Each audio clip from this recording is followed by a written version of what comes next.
La historia de los papas de la Iglesia Católica está teñida de crímenes, traiciones, secretos y misterios. Son muchos los teólogos que hablan de una batalla en el interior de la institución que se viene librando desde hace siglos.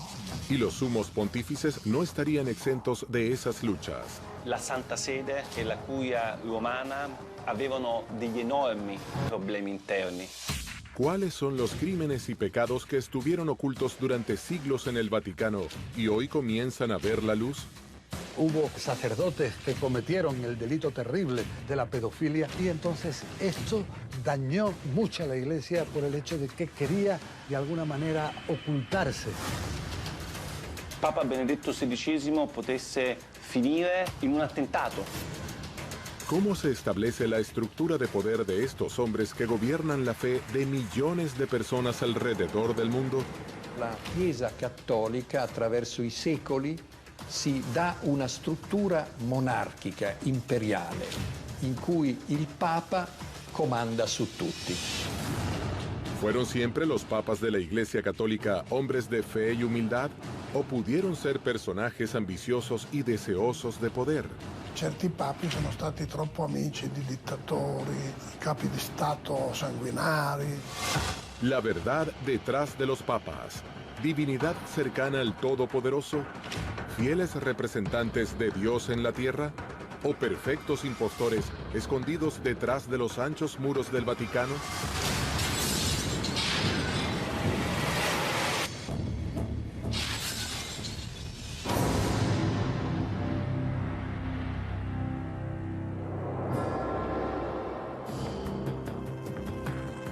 Hoy en día, la Iglesia Católica es una de las religiones con más fieles en todo el planeta. Miles de millones de personas profesan su fe abrazando las enseñanzas del Nuevo Testamento y de la interpretación que la institución eclesiástica hace de estas sagradas escrituras. ¿Qué manera fueron sucediéndose los hechos que pasarían del mensaje de un humilde y pobre campesino como Jesús a la de los papas de la historia del catolicismo? Pedro, según la tradición, es el fundador, digamos, el primer papa a quien Jesucristo encomendó la fundación de la iglesia. Jesús le va a decir a este hombre llamado Simón Bar Yoná, tú serás desde ahora la piedra. Es decir, ahí nace el nombre Pedro. Pedro es una palabra derivada del griego que quiere decir piedra. Y tú serás la base de mi comunidad. En griego, eclesia. De ahí va la palabra iglesia. A ti te daré las llaves del cielo.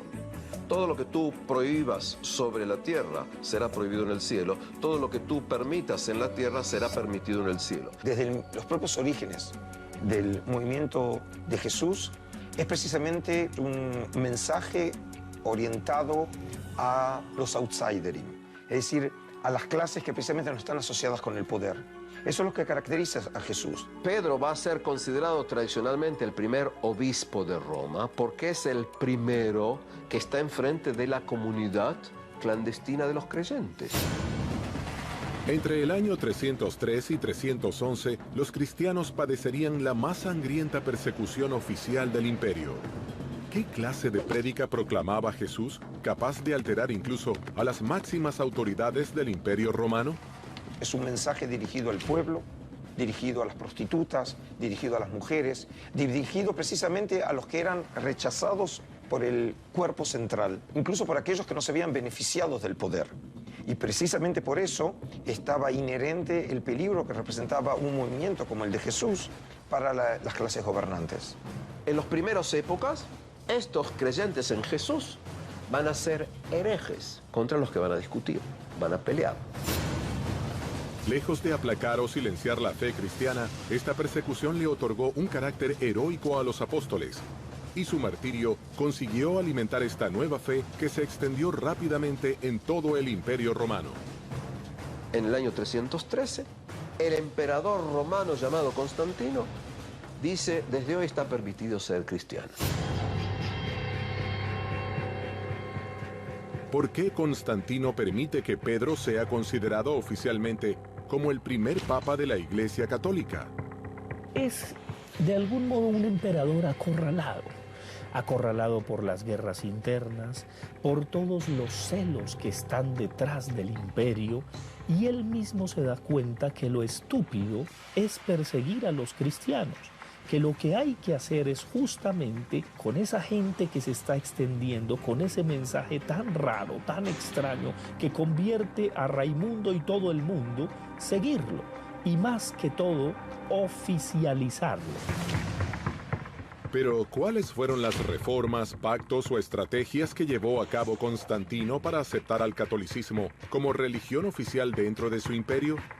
Convenía decir que Constantino se había convertido, porque era más fácil el trabajo y él podía tener más poder sobre los pueblos que así lo habían decidido. Se va a acercar a los grupos cristianos, va a convivir con ellos y retoma mucho de su ideología y de su teología para hacer la suya. Teóricamente el cristianismo podría no haber nacido, pero nació y pasó a ser ganador. Recuerda que hoy en día se considera que aproximadamente 2 billones de personas, es decir, 2.000 millones de personas, son de origen cristiano, tanto si son creyentes como no.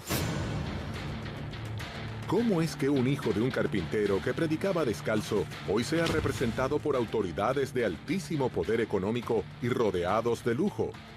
¿Qué menciones a estas figuras se pueden encontrar dentro de las páginas del libro sagrado? No hay mención al papado. Las menciones son esas ambiguas que el papado dice que refieren a él. El hecho de darle las llaves del reino celeste, el hecho de que Jesús lo elige por sobre los demás discípulos. Ahora, esto es una construcción papal del origen del papado, pero si yo leo la Biblia no tengo por qué pensar que ahí tiene que haber un Estado Vaticano. ¿Cómo se instauró la figura del Papa y de qué manera eran elegidos? Durante los primeros 3 siglos del desarrollo del cristianismo, elegían, digamos, aquella gente que le mereciera respeto para dirigirlos, llamándose papas también, pero como un apelativo cariñoso, ¿no? Que no implicaba en sí un sentido de la autoridad como lo conocimos después. ¿Cuándo se construye el papado? Es un fenómeno tardo, antiguo y medieval. No tiene que ver con Jesús, no tiene que ver con el cristianismo inicial. Es un fenómeno posterior. Il grande passaggio interviene nel IV secolo d.C., quando il cristianesimo, che era una religione perseguitata, diventa religione di Stato. Nel momento in cui diventa come uno Stato, assume moltissime caratteristiche dell'impero romano. El cristianismo nace del Imperio Romano. El Imperio Romano es una sociedad jerárquica. No nace de la nada. Los sujetos que son parte de este cristianismo, que van a crearlo, son sujetos que viven en una sociedad jerárquica. Entonces, no es que era pura hasta che el Estado romano la absorbió y la pervirtió. E nel Medioevo abbiamo dei papi come Gregorio VII, sotto cui c'è un documento che si chiama Dictatus Papae, in cui si afferma che il Papa è superiore a tutti i monarchi della terra. Ecco perché c'è il triregno, questa specie di corona che ha 3 corone per dimostrare che il Papa è superiore ai re ed è superiore agli imperatori. Altri papi come Innocenzo III proclamano la superiorità del Papa su tutti i regni del mondo. Al emperador se le llamaba en Roma il Pontefice Maximum, el máximo puente con la divinidad. Los romanos creían que el emperador era un hombre Dios que se comunicaba como un puente, pontefice, con los grandes dioses. ¿Cuándo va a empezar a llamársele al Papa igual que al emperador romano? Exactamente en el siglo IV. Si la religión católica logró institucionalizarse dentro del Imperio Romano, ¿cuáles fueron las simbologías que adoptó para mimetizarse con el poder imperial? Lentamente i papi indossano anche i vestiti degli imperatori, il mantello rosso, le scarpe di porpora. La stola indicava il potere delle chiavi, cioè il potere del Papa di essere anche capo di Stato. Los símbolos tradicionales de los líderes de la Iglesia Católica se encuentran con el papado de Francisco. ¿Qué reforma adopta este papa respecto a los gestos que mantenían sus antecesores? Lui, con un gesto solo, si è spogliato di tutto, cioè si è spogliato di 16 secoli di tradizione. La faccia funerea, bianca e trasudante sudore del cerimoniere che aveva in braccio la stola del Papa. Dicono le voci che cercarono di convincere il Papa di mettersi le scarpe rosse e la mantella e il Papa rispose che se le piacciono così tanto se le metta lei. Questo Papa ha cominciato a porre dei gesti coerenti con il suo nome, perché il nome che ha assunto di Francesco non è un nome papale, ma è una condanna per lui. Existen siglos de historia detrás de la construcción del primer papa del catolicismo, con supuestos momentos de oscuridad y tramas secretas que atravesarían la metamorfosis actual del Santo Pontífice. Los líderes de la Iglesia Católica Apostólica Romana son alabados por sus fieles como representantes directos de Dios en la tierra. Pero, ¿es posible que los papas contemporáneos escondan acciones asociadas al pecado para la fe cristiana? ¿Tuvo acaso el Papa Juan Pablo II una amante que ocultó al poder del Vaticano? ¿Cuál fue el motivo de la renuncia del Papa Benedicto XVI? ¿Qué secretos salieron a la luz con la filtración de documentos conocidos como Vatileaks?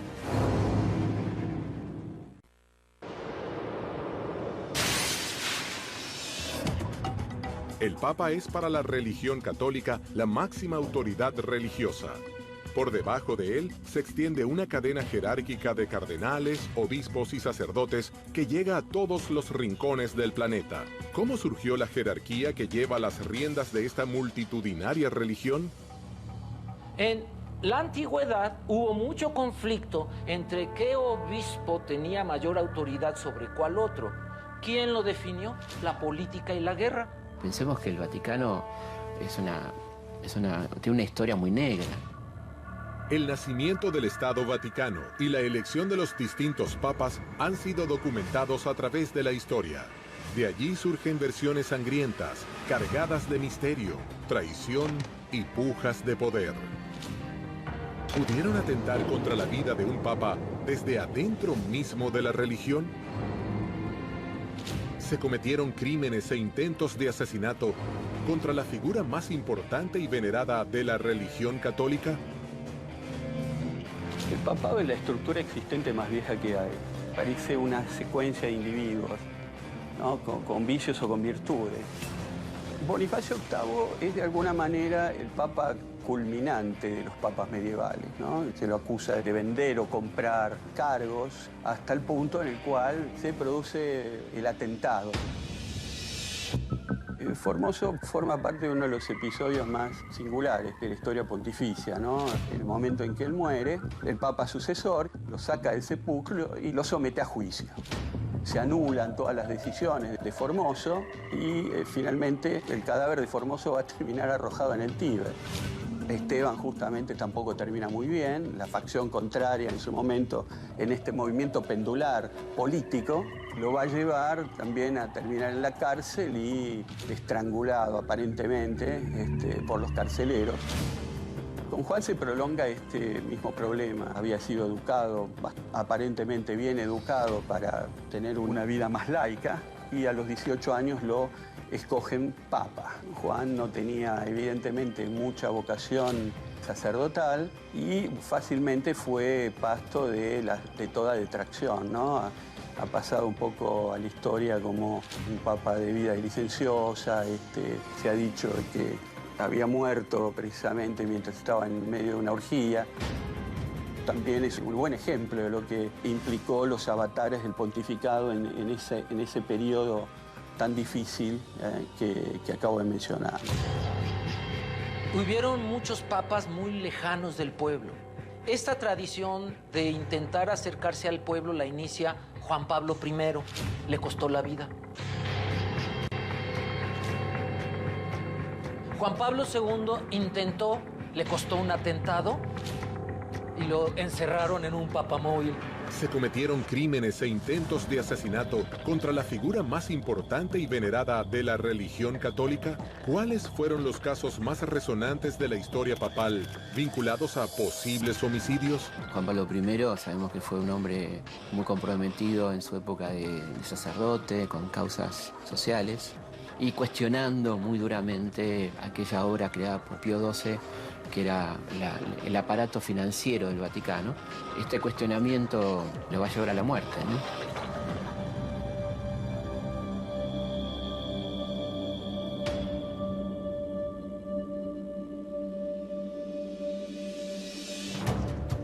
Es asesinado, claramente, está muy claro en libros y por la inmortal película de Coppola, El Padrino 3, que hasta el día de hoy, cuando vino a Buenos Aires le hicieron la pregunta si podía con tanta audacia acusar a figuras del Vaticano del asesinato del Papa.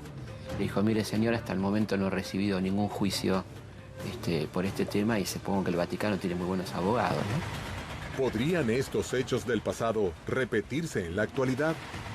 ¿Por qué hay sectores que temen por la vida del Papa Francisco? ¿Cuáles son los motivos por los que cada vez más teólogos y especialistas opinan sobre un posible atentado contra este sumo pontífice? El Papa Francisco no vive ya en el Vaticano. Vive en un convento, en Santa Marta, ahí en Roma. Él dice que por humildad. Yo también creo que por seguridad. Porque está tocando intereses muy poderosos que es posible que intentaran dañarlo de alguna manera o que cambiara sus políticas. Los sectores que anteriormente habían estado en una crisis profunda se enfrentan a Francisco. Incluso estos sectores le dicen a Francisco, eres un papa herético. De ese tamaño está el asunto.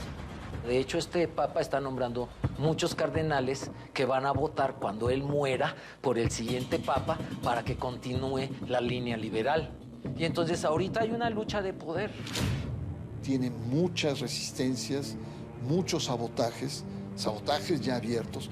Tiene sectores de la intelectualidad conservadora y de los medios de comunicación que cuestionan. Pero Francisco no se ha amilanado, se siente solo. Ya hay un movimiento en la iglesia muy fuerte contra Francisco, en la iglesia Poder, ¿no? Es una persona que viene decidida a terminar con toda esa mafia. Y sabe que le va a costar mucho, que le puede costar la vida, ¿no? Asesinatos, tentativas de crímenes, traiciones y un sinfín de teorías conspirativas parecen estar enquistadas dentro de la curia papal a lo largo de su vasta historia. Pero no solo de muerte y delito están escritas estas páginas. ¿Qué misterios rodean la figura del Papa Juan Pablo II? ¿Mantuvo un romance con una mujer mientras ejercía el papado?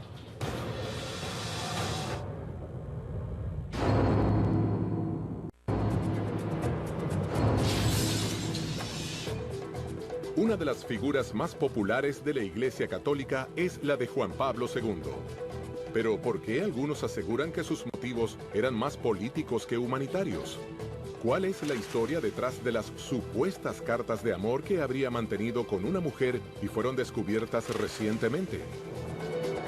El Papa Juan Pablo II fue el primer papa global, el primer papa que entró en las casas de los que no son católicos. Un papa televisivo, coincidió también con el cambio en las tecnologías de los medios de comunicación. Juan Pablo II llega con un proyecto muy claro: consolidar, reforzar la unidad de la Iglesia. Él al llegar se encuentra con una iglesia polarizada, lo que podríamos simplificar diciendo derecha e izquierda, y quiere dejar muy claro que hay una sola iglesia. Giovanni Paolo II nel 2000 aveva pronunciato il grande atto di pentimento per gli errori e gli orrori commessi dalla Chiesa Cattolica attraverso i secoli, l'antisemitismo, le guerre di religione, l'Inquisizione. E Giovanni Paolo II aveva riunito nel 1986 ad Assisi tutti i capi delle religioni mondiali per pregare insieme per la pace. Queste cose avevano destabilizzato i conservatori che quindi volevano di nuovo un papato più tradizionalista.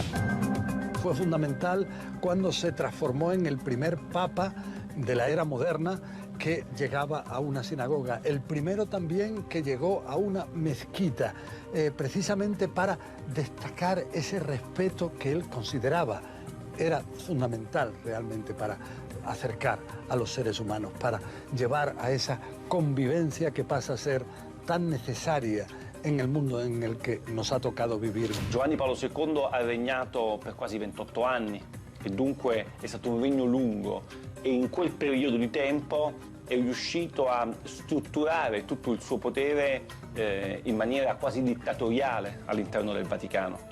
Non c'era mosca che volasse senza che Giovanni Paolo II e il gruppo dei polacchi che governava il Vaticano non lo sapesse. La figura del Papa Juan Pablo II es considerada por muchos como una de las más recordadas de toda la historia, aunque también hay algunas voces que se levantan contra sus vínculos e influencia política. Un objetivo fundamental para Juan Pablo II en la década de los 80 es luchar contra el comunismo en todos los frentes y en todos los espacios. Y utilizar todas las armas, strumenti che pudieran contribuire alla causa. Tutto questo è stato travolto un po' dal suo essere polacco e quindi esponente di una chiesa particolarmente tradizionalista e anche particolarmente anticomunista. ¿Cuál era el motivo de sus viajes por el mundo? ¿Tenían un fin humanitario o, como algunos opinan, lo que realmente buscaba era influencia y poder político? Por ejemplo, hacer una alianza con el presidente Reagan, con Thatcher en Inglaterra y apoyar el movimiento Solidaridad, este movimiento sindical de Lech Walesa, y contribuir en términos económicos, en términos políticos, a la caída del comunismo en Europa del Este y en la Unión Soviética.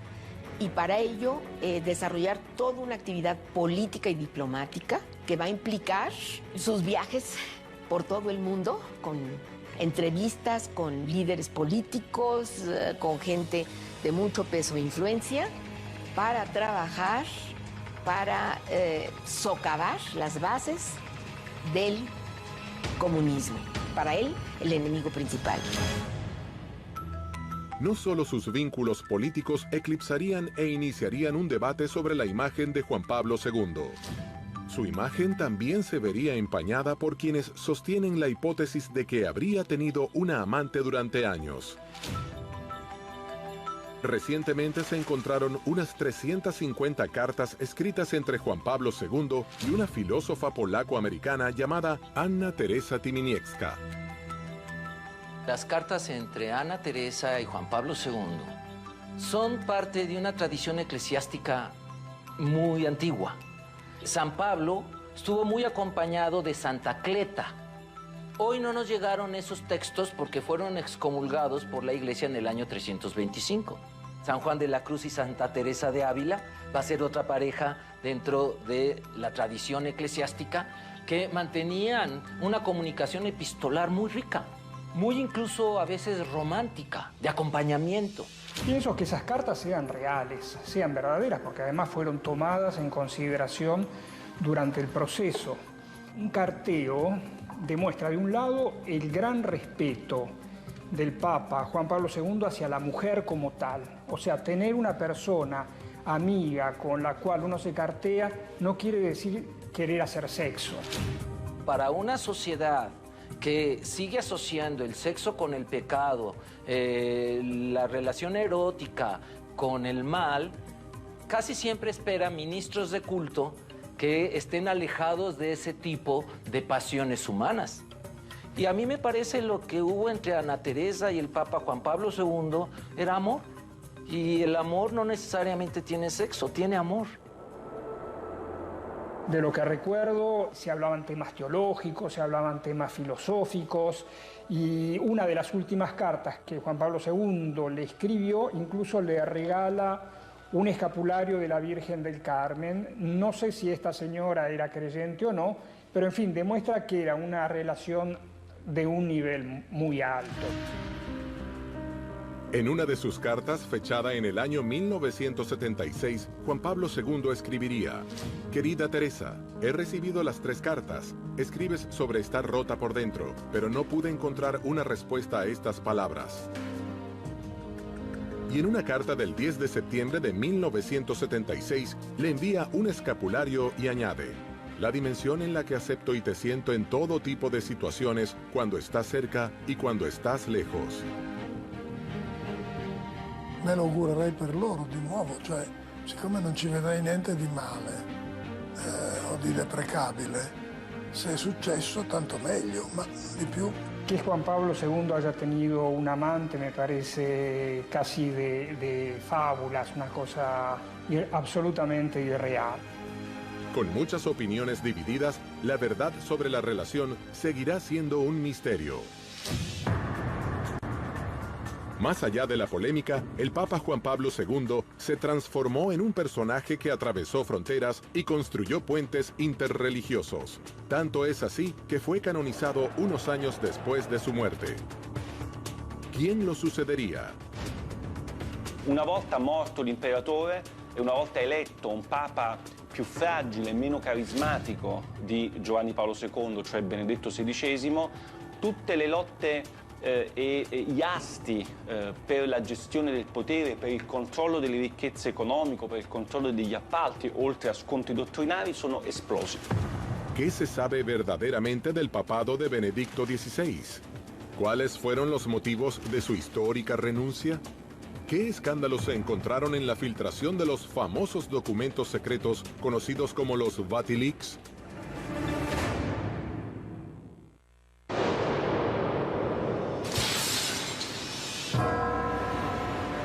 Tras la muerte de Juan Pablo II, el Colegio de Cardenales nombra a Joseph Aloysius Ratzinger, quien elige el nombre de Benedicto XVI como su sucesor. A este papa le estallaría el escándalo más grande de los últimos tiempos en el Vaticano: la revelación de los documentos secretos que mostraron corrupción y lavado de dinero mundialmente conocidos como Vatilix.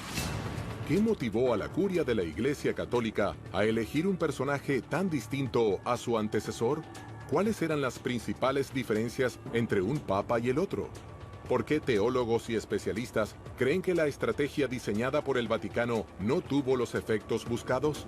¿Cómo impactó la decisión dentro de la Santa Sede y alrededor del mundo con sus millones de fieles? Al revés, digamos, y a diferencia de Juan Pablo II, que era una gente muy carismática, que se movía de maravilla con los medios. En cambio, el perfil de Ratzinger era un frío, intelectual, un continuador en términos de todo il pensamiento conservador di Juan Pablo II. Però è stato eletto da un gruppo molto conservatore nel conclave del 2005, soprattutto ad opera dell'Opus Dei, perché vi fosse di nuovo un papato della tradizione. ¿Cuáles son las bases y los fundamentos por los que se elige la sucesión de un papa? ¿Está ligado a la capacidad, trayectoria individual o responde a un interés político de la institución religiosa? Benedicto XVI realmente era alguien considerado con una capacidad intelectual enorme, un gran teólogo. Un papa de bibliotecas. Purtroppo non ha le qualità dell'uomo di governo, non è un leader politico e bisogna essere anche politici se si è papi. El papado de Benedicto XVI estuvo minado de crisis de todo tipo. Ni bien asumió el cargo, tuvo que enfrentar distintos frentes de conflictos al mismo tiempo. Pero la revelación de los documentos secretos llamados Vatilix sería sin dudas su peor enemiga. Hay muchas opiniones que hablan de este hecho como el comienzo de un final anunciado. E quindi il suo pontificato è stato segnato da moltissime crisi con il mondo islamico per il discorso di Ratisbona, crisi con il mondo ebraico perché aveva tolto la scomunica ad un vescovo antisemita del movimento lefebvriano, crisi con il mondo della scienza, perché aveva detto che i preservativi favoriscono l'AIDS, l'HIV, crisi con i cattolici stessi, perché aveva dato spazio proprio ai nemici del concilio, e cioè al dialogo con il movimento cismático di Lefebvre. Los principales conflictos a los que se enfrentó Ratzinger tuvieron su origen desde el pontificado de Juan Pablo II. Uno que para mí me parece central, porque es el eje de flotación de una institución religiosa, es el que tiene que ver con la pederastia. Esos escándalos, desde fines del siglo XX, empiezan a ser conocidos, ¿verdad? En Estados Unidos hay demandas ya muy fuertes contra la Iglesia Católica. En el Vaticano, los grupos conservadores que pertenecían a la generación de Juan Pablo II mantenían una estructura de poder, de privilegios, que empezó a resquebrajarse precisamente por las presiones y los escándalos internacionales de pederastia. Eso provoca el crack al interior de la Curia Romana y hay una lucha interna de poder. Ahí comenzaron a salir a la luz distintos casos de sacerdotes que habían cometido delitos de ese tipo, y entonces esto dañó mucho a la Iglesia por el hecho de que existía la impresión en amplios círculos de que quería de alguna manera ocultarse esos delitos. Aunque hacía 600 años que ningún papa dejaba su cargo, Benedicto XVI comenzaba lentamente a transitar un camino que lo dejaría sin salida. De todas las crisis, fue una en particular lo que lo haría renunciar a su puesto indeclinablemente. También le estallan crisis en la cuestión de las finanzas del Vaticano, de las cuales públicamente se va a conocer a través de los famosos Vatican Leaks. Esa sustracción de documentos a través de su camarlengo, que es una gente muy cercana, aparecen todas estas cuestiones que tienen que ver incluso hasta con lavado de dinero, ¿no? Y de qué se hace, en qué se gastan los dineros del Vaticano.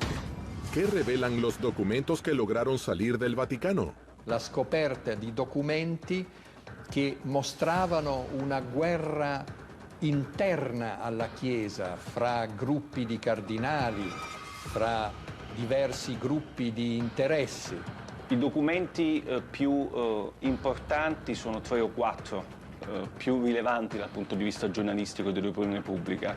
Alcune lettere sono le lettere che Viganò, che al tempo era il segretario del governatorato del Vaticano, un monsignore molto importante, spediva all'allora segretario di Stato Tarcisio Bertone per spiegare che c'erano stati, a suo parere, dei gravi atti di corruzione all'interno del Vaticano. Los dineros del Vaticano están invertidos incluso en empresas, ¿no? Por ejemplo, que fabrican anticonceptivos, por decir algo, ¿no? Empresas que son vehículos para lavado de dinero. Son instituciones donde hay muy poca transparencia. No se cumplían incluso con reglamentos a los que estaban sujetos otras instituciones financieras internacionales. Sale a la luz una enorme cantidad de propiedades urbanas que tiene el Vaticano en Roma y que se hace un uso muy discrecional, digamos, de estas propiedades. ¿Hubo una lucha de poder? ¿Alguien traicionó a Benedicto XVI para impulsarlo a renunciar? ¿O simplemente fue una decisión personal? ¿De qué manera reaccionó el Papa a este escándalo que estallaría dentro de la mismísima Santa Sede? Era un gran desafío al que se tuvo que enfrentar Benedicto XVI y que muchas veces su reacción no fue lo suficientemente enérgica como para satisfacer las necesidades de muchos de destacar ese fenómeno, sacarlo a la luz, no esconderlo y luchar de una manera efectiva, con castigos efectivos, contra los responsables. Ci sono stati dei documenti di Vatilix I addirittura in cui si ipotizzava che Papa Benedetto XVI potesse finire in un attentato e che lui sarebbe stato ucciso per far posto ad altri cardinali. Ovviamente lettere deliranti, però firmate da un vescovo importante al tempo del vescovo di Palermo, Paolo Romeo. El 28 de febrero de 2013, Benedicto XVI renunció a su cargo como sumo pontífice de la Iglesia Católica.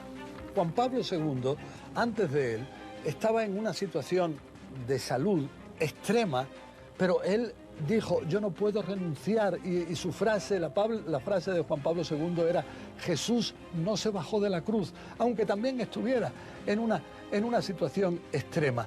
Pero Benedicto dijo, no, Benedicto, aunque quizás su estado de salud todavía le hubiese permitido seguir en el cargo, pero hay quienes piensan que quizás el gran problema que tuvo es que no se consideraba con fuerza suficiente para a veces pegar un golpe en la mesa e decir este cambio hay que hacerlo. Ratzinger non si è dimesso per le rivelazioni di Vatilix, Ratzinger si è dimesso perché il suo pontificato era entrato in un vicolo cieco e lui non aveva più la forza per governare. La renuncia de Benedicto XVI fue un electroshock para la Iglesia Católica, fue un electroshock para la cultura que había en la cultura vaticana y fue un modo traumático de transmitir un mensaje que ha cambiado la Iglesia para siempre. Benedetto XVI è sicuramente un papa da ricordare, un ex papa che non era semplicemente il papa morto.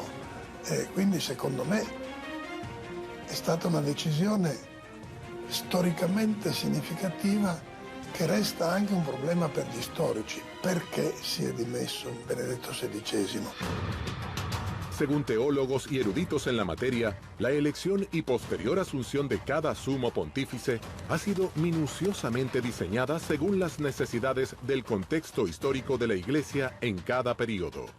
¿Pudo haber sido equivocado el nombramiento de Benedicto XVI? ¿Se eligió al Papa Francisco como contraste?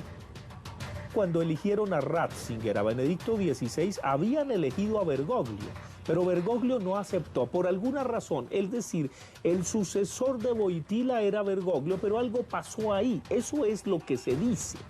Y es lo que de alguna manera no ha sido desmentido por Bergoglio o por Francisco. En ese momento los cardenales prefirieron la opción de un papa intelectual al Papa Francisco. El Papa renuncia a su rol, cosa que no ocurría desde hacía siglos. Un Papa como Benedicto XVI enfermo, un Papa rebasado por la situación y un Papa deprimido, se le veía en su rostro, un Papa derrotado. Todo esto hace que se replantee la estructura de la Iglesia y ahí determina que la Iglesia tiene que reformarse, que tiene que haber cambios de fondo en la vida de la Iglesia. Y por lo tanto, el perfil de Mario Bergoglio, que es un perfil profundamente sudamericano, cercano al europeo, jesuita, asciende a el papado. Las dudas sobre la renuncia de Benedicto XVI seguirán siendo motivo de debate.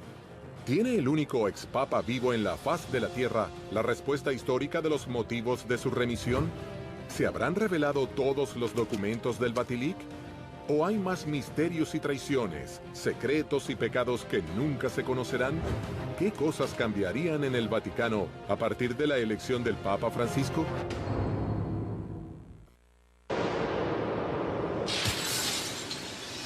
Luego de la renuncia de Benedicto XVI y de un breve periodo de sede vacante, en el año 2013 el cardenal sudamericano Jorge Bergoglio asumió el trono de Pedro. Habemus Papa. Nacido en Argentina, pero de ascendencia italiana y jesuita de formación, Bergoglio toma el nombre de Francisco y se convierte en el primer papa latinoamericano de la historia. ¿Qué clase de papado nació con él? Papa Francesco è stato eletto esclusivamente con questo obiettivo, riformare la curia romana che era ormai arrivata ad un degrado di immoralità inconcepibile. La curia romana è un pachiderma così pesante e così radicato nel pensiero, nel costume, che non basterà un Papa Francesco, ce ne vorranno almeno 10 Papi Francesco per poterla sminare e destrutturare dalle fondamenta. Yo pienso que Papa Francisco llegó en el momento exacto. Y los que entendemos de nuestro catolicismo entendremos que detrás de esto hay todo un estado político, social, que no lo van a dejar trabajar como él quisiera, ¿no? ¿Podrá renovar la fe de los católicos y atraer nuevos feligreses a su iglesia? Yo creo que Francisco lo que está haciendo es desafiándonos a vivir el Evangelio. La misma presencia de él es bondad, es Evangelio. Abraza, besa, sonríe.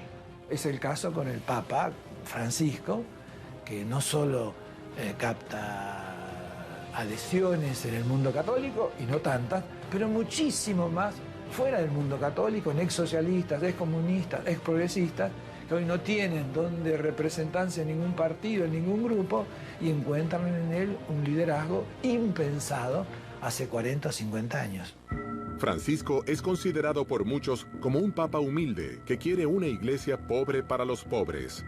¿Cuál es entonces su posición respecto a los dineros del Banco del Vaticano? Francesco ha cercato e sta ancora cercando di portare avanti un'opera di pulizia per cacciare via dalla banca tutte le persone che non ne hanno diritto, e penso che un'opera di pulizia in effetti sia stata fatta. Hay varios gestos en el pontificado de Francisco que pasarán a la historia.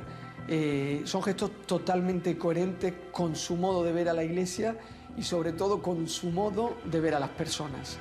Un papa que detiene el papamóvil para abrazar a los enfermos, un papa que abraza a los ancianos, un papa que responde muy libremente a los periodistas en el avión. Yo creo que el Papa está cambiando la Iglesia Católica con estos gestos. Una imagen del Papa Francisco vale más que 1000 homilías. El Papa hoy se acercaría a los temas de actualidad con una mirada conciliadora. ¿Será esta una oportunità di cambio para la Iglesia?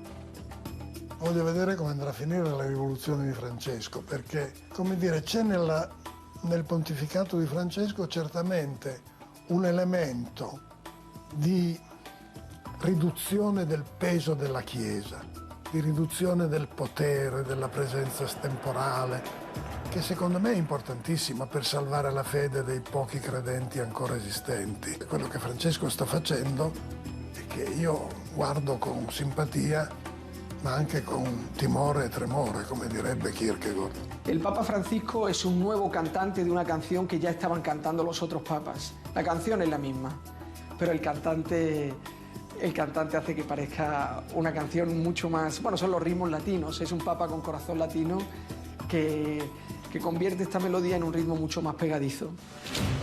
Con más de 2000 años de historia, un sinfín de misterios y secretos aún hoy se esconden bajo los fuertes cimientos del Vaticano.